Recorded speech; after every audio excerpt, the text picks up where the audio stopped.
Class में हम 3D cursor को डिस्कस करेंगे कि ये होता क्या है। 3D कर्सर को हम एक एंकर पॉइंट के तौर पर ले सकते हैं, एक पिवट पॉइंट के तौर पर ले सकते हैं कि जिसकी बेस पर हम कोई भी ऑब्जेक्ट क्रिएट करते हैं। मसलन जैसे आप ये देख रहे हैं, ये ऑरेंज वाइट और ब्लैक टाइप का ये आपको आइकॉन नजर आ रहा है, ये 3D कर्सर कहलाता है। तो ये जहां पर होगा उसकी बेस पर ही शेप बनेगी। अगर इसको मैं इस साइड पर एडजस्ट करूं तो उसके लिए मैं शिफ्ट प्रेस करके राइट क्लिक करूंगा तो ये यहाँ पर एडजस्ट हो जाएगा। तो जब भी मैं कोई न्यू शेप क्रिएट करूंगा तो ये उसी जगह पर ही क्रिएट होगी जहां पर ये 3D कर्सर होगा।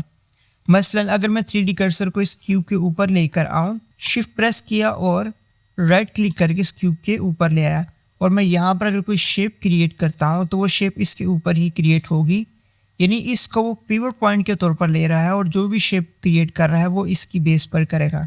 अगर मैं इसको यहाँ पर एडजस्ट कर दूँ तो मैं जो भी शेप क्रिएट करूँगा वो इसी की बेस पर करेगा। और अगर आपको ये 3D कर्सर नहीं नज़र आ रहा या इसको आप हाइड करना चाहते हैं तो व्यू पोर्ट ओवरलेज में जाकर यहाँ से आप इसको ऑन या ऑफ कर सकते हैं। जैसे मैंने इसको ऑफ कर दिया तो ये अभी गायब हो गया। अगर आपको इसकी ज़रूरत है तो आप इसको चेक करके इसको दोबारा से ऑन कर सकते हैं। अगर आपने कर्सर को किसी स्पेसिफिक जगह पर रखा हुआ है, ये मॉडलिंग के अंदर काफ़ी काम आता है। मसलन मैं शिफ्ट प्रेस करके राइट क्लिक करके इसको यहाँ पर ले आता हूँ, क्यूब को सेलेक्ट किया हुआ है और मैं शिफ्ट एस प्रेस करता हूँ तो यहाँ पर डिफरेंट तरह के ऑप्शंस आ गए हैं। Selection to cursor, selection to active, इनको एक एक करके हम डिस्कस करेंगे। तो जैसे मैं पहले अगर करता हूँ सिलेक्शन टू कर्सर, ये सिलेक्शन की हुई है। टू कर्सर यानी कि अगर इस ऑप्शन को मैं सेलेक्ट करूँ तो ये जो मैंने सिलेक्शन की हुई है ये कर्सर के ऊपर आकर सेट हो जाएगी। अगर मैं इसको क्लिक करूँ तो देखेंगे क्यूब यहाँ पर था, सिलेक्शन यहाँ पर थी, मैंने उस सिलेक्शन को 3D कर्सर के ऊपर लाकर सेट कर दिया है। इसी तरह से इसके डिफरेंट तरह के ऑप्शंस है, ये हम मॉडलिंग के अंदर या जहाँ पर हमें इसकी ज़रूरत पड़ेगी हम इसको डिस्कस करते चले जाएंगे। इसी तरह से अगर आप कीबोर्ड से डॉट को प्रेस करें तो यहाँ पर और डिफरेंट तरह के ऑप्शंस आ गए हैं कि जिनको हम प्रोजेक्ट के हिसाब से डिस्कस करते चले जाएंगे। और अगर आप इस कर्सर को सेंटर में लाना चाहते हैं तो उसके लिए शिफ्ट सी प्रेस करेंगे तो ये ग्रिड के बिल्कुल सेंटर में आ जाएगा।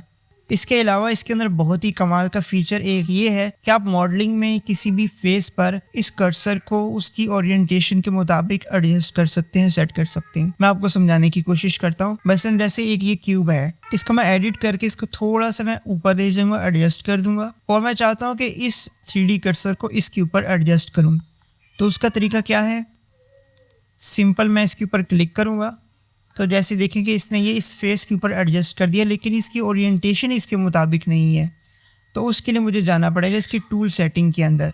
टूल सेटिंग के अंदर जब मैं जाऊँगा 3D कर्सर को मैंने सेलेक्ट किया हुआ है और इसकी एक्टिव टूल की जो सेटिंग है वो 3D कर्सर की है और यहाँ से मैं इसका ओरिएंटेशन को चेंज कर दूँगा जियोमेट्री, क्योंकि मैंने इस जियोमेट्री के ऊपर लेके आया हूँ इस 3D कर्सर को। तो इसकी जो ओरिएंटेशन होगी वो मैं जियोमेट्री के मुताबिक कर दूँगा और दोबारा से मैं क्लिक करूँगा तो देखें ये थोड़ा सा टिल्ट डाउन हो गया है। और तो इसके बाद अगर मैं कोई चीज़ यहाँ पर ऐड करता हूँ तो वो इसी पिवट पॉइंट के मुताबिक ही यहाँ पर एडजस्ट होगी। लेकिन अगर मैं चाहता हूँ कि ये जो मैंने क्यूब यहाँ पर ऐड किया है इसको भी मैं इसी ओरिएंटेशन के मुताबिक एडजस्ट करूँ जिसके मुताबिक ये फेस है, ये 3D कर्सर है, तो उसके लिए मैं क्यूब की सेटिंग में जाऊँगा और यहाँ पर अलाइन के ऊपर जाकर मैं 3D कर्सर पर कर दूँगा तो ये क्यूब 3D कर्सर की ओरिएंटेशन के मुताबिक यहाँ पर सेट हो गया है। तो ये मॉडलिंग के अंदर बहुत ही हैंडी टूल है, बहुत ही काम आने वाला है। तो ये मॉडलिंग के अंदर बहुत ज़्यादा इस्तेमाल होता है। तो इसको फर्दर हम मॉडलिंग के अंदर